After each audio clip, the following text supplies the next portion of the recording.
दोस्तों नमस्कार। मेरा नाम है अनूप आकाश वर्मा।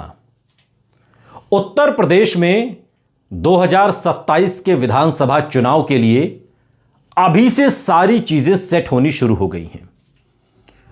कौन किस पाले में चुनाव लड़ेगा खड़ा होकर, इसको भी लेकर तैयारी की जा रही है।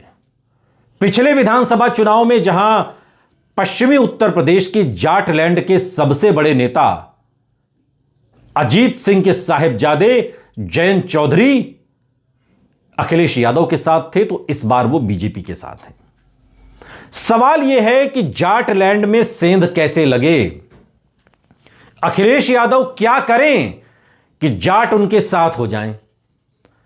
तो जयंत चौधरी के विकल्प के लिए अखिलेश यादव ने भी तैयारी कर ली है। पश्चिमी उत्तर प्रदेश के वोट बैंक को साधने के लिए अखिलेश यादव एक नई रणनीति पर काम कर रहे हैं। जननायक जनता पार्टी, हरियाणा की जननायक जनता पार्टी चौटाला, जेजेपी के यूथ विंग के अध्यक्ष दिग्विजय चौटाला ने समाजवादी पार्टी के प्रमुख और अखिलेश यादव यानी कि पूर्व मुख्यमंत्री अखिलेश यादव से मुलाकात की है।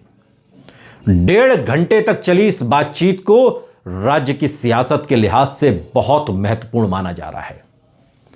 राष्ट्रीय लोकदल के टूटकर अलग होने और बीजेपी में जा मिलने के बाद से यह बेल्ट मौजूदा विपक्ष के लिए लगभग खाली हो गई है और अखिलेश यादव यहां अपनी पकड़ को मजबूत करने के लिए हरियाणा से ताल्लुक रखने वाली जाट पार्टी जेजेपी की तरफ देख रहे हैं, क्योंकि जो उत्तर प्रदेश का जाटलैंड है जिसमें बागपत है और उसके आसपास के जो इलाके हैं ये हरियाणा की सीमा से लगते हैं और हरियाणा में जननायक जनता पार्टी का अपना एक असर है। यह और बात है कि बीते विधानसभा चुनाव में उनकी एक भी सीट नहीं आई, लेकिन बावजूद इसके जननायक जनता पार्टी का जाटों में अच्छा खासा असर है।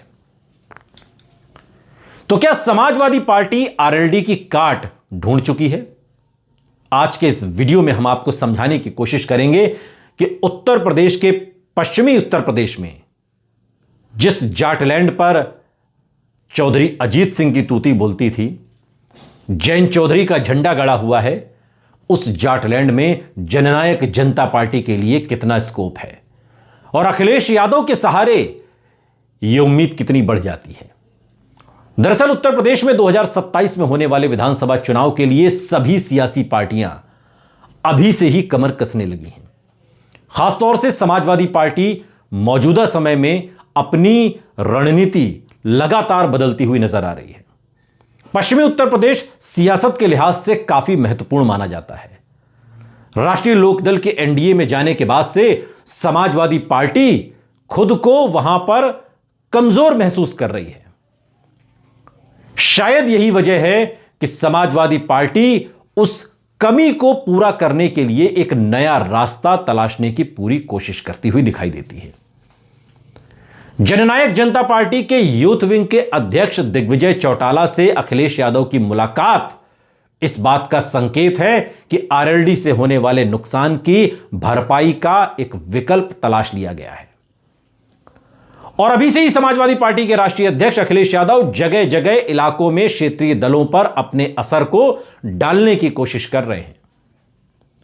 उत्तर प्रदेश भौगोलिक रूप से बहुत बड़ा है और ऐसे में समाजवादी पार्टी हर इलाके में न सिर्फ एक छत्रप तैनात करना चाहती है, बल्कि इस बात की कोशिश कर रही है कि आने वाले चुनाव में उन्हें सियासी तौर पर कोई नुकसान ना हो और फायदा भी मिल जाए।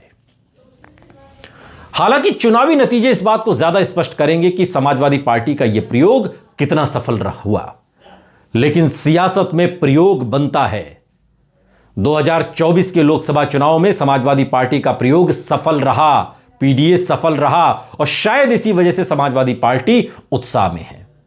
समाजवादी पार्टी को 2022 में जितने वोट मिले इतने तो स्थापना के बाद से अब तक नहीं मिले थे और 2022 में जितने मिले 24 में ग्राफ बढ़ा, सीटें बढ़ी। 37 लोकसभा सीटें उत्तर प्रदेश में समाजवादी पार्टी की, बीजेपी खिसक के दूसरे नंबर पर आ गई। इसलिए 2027 में अखिलेश यादव उत्साहित हैं।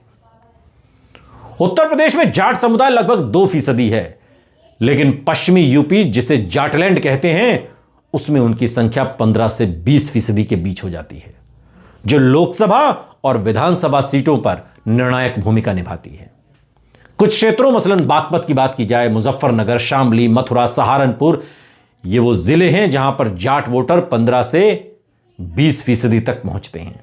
120 से ज्यादा विधानसभा की सीटें ऐसी हैं जहां पर जाट वोट का असर दिखाई देता है। और अकेले राज्य की कुल आबादी में भले ये 2% हैं, लेकिन पश्चिमी यूपी में इनका आंकड़ा 15 से 17-20% के करीब बैठता है, जो जाट वोटर हैं। जाट वोट कई सीटों पर हार जीत का फैसला कर सकता है। 2022 के विधानसभा चुनाव को देखें तो जाट मुस्लिम गठजोड़ की वजह से समाजवादी पार्टी और आरएलडी को कई सीटों पर फायदा मिला। और इसके अलावा जो किसान आंदोलन, राकेश टिकैत वाला, महापंचायतों में जाटों की सक्रिय भागीदारी ने बीजेपी और अन्य दलों की रणनीति को प्रभावित कर दिया। यह और बात है कि उनकी सरकार बन गई, सीटें आ गई। जाट वोट बैंक अकेले किसी एक दल का हिस्सा तो नहीं है, लेकिन निर्णायक स्विंग वोटों में से एक है। तो सवाल यह कि क्या जेजेपी और समाजवादी पार्टी मिलकर कोई बदलाव ला सकती है? जेजेपी मूल रूप से हरियाणा का सियासी दल है और पिछले चुनाव में हरियाणा में भी कुछ आज खास मिला नहीं। इससे पहले वाले में तो 10 सीटें जीत के डिप्टी सीएम बन गए दुष्यंत चौटाला, लेकिन पिछली बार में कुछ नहीं मिला। बावजूद इसके जाटों में उनका असर है और पश्चिमी यूपी की राजनीति में इसका सीधा असर उतना बड़ा भले न दिखता हो, लेकिन असर है।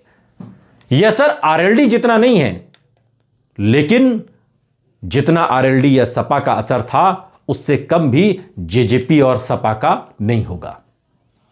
तो कुछ हिस्सों में वोट बांटने में थोड़ी भूमिका निभा सकती, यानी कि अखिलेश यादव को इस जाट लैंड में जयंत चौधरी के अलग होने से जो नुकसान हुआ है, उस नुकसान की भरपाई के लिए अखिलेश यादव जाट लैंड में जाट वोटों का ध्रुवीकरण कर रहे हैं।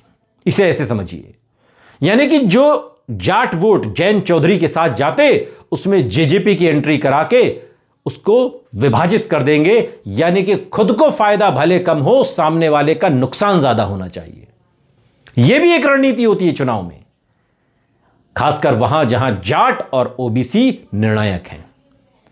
जेजेपी का पश्चिमी यूपी में वोट बैंक बड़ा नहीं है, लेकिन अगर यह समाजवादी पार्टी, आरएलडी या विपक्षी गठबंधन का हिस्सा बनी तो कुछ सीटों पर असर दिख सकता है। लेकिन यह अकेले निर्णायक नहीं होगा, किसी गठबंधन के सहारे होगा। जैसे आरएलडी सपा का गठबंधन पिछली बार था, इस बार सपा और जेजेपी का गठबंधन हो जाए तो आरएलडी को काफी सीटों पर नुकसान हो सकता है। आरएलडी का जो कोर वोट बैंक है वो जाट समुदाय का है और समाजवादी पार्टी के साथ मिलकर जो गठबंधन रहा पिछली बार सपा और आरएलडी का, उसने कई पुराने चुनावों में जैसे 2022 में ही जाट मुस्लिम वोटों को एक साथ जोड़कर विरोधी दलों को चुनौती दी। बीजेपी ने भी आरएलडी को अपनी ओर करने की कोशिश की, जिससे आरएलडी की सदस्यता और संगठनात्मक शक्ति बढ़ी जरूर, और इससे संकेत मिलता है कि आरएलडी अभी भी पश्चिमी यूपी में एक महत्वपूर्ण पार्टी है। खासकर जाट और किसानों के बीच में आरएलडी की जो पकड़ है वो काफी मजबूत है, लेकिन अब इस पकड़ को कमजोर करने का जिम्मा खुद अखिलेश यादव ने उठा लिया है। अखिलेश यादव की कोशिश है कि येन केन प्रकारेण कैसे भी करके जयंत चौधरी के जाट वोट बैंक में सेंध लगाई जाए, जिससे कि हमें फायदा भले कम हो, उन्हें नुकसान इतना हो जाए कि हम ऊपर हो जाए। अब देखना दिलचस्प होगा कि आरएलडी और समाजवादी पार्टी ने मिलकर जो करिश्मा पश्चिमी यूपी में दिखाया था, क्या सीटों के लिहाज से अखिलेश यादव और जेजेपी ये करिश्मा कर सकते हैं? कमेंट बॉक्स में आप हमें बताइएगा जरूर।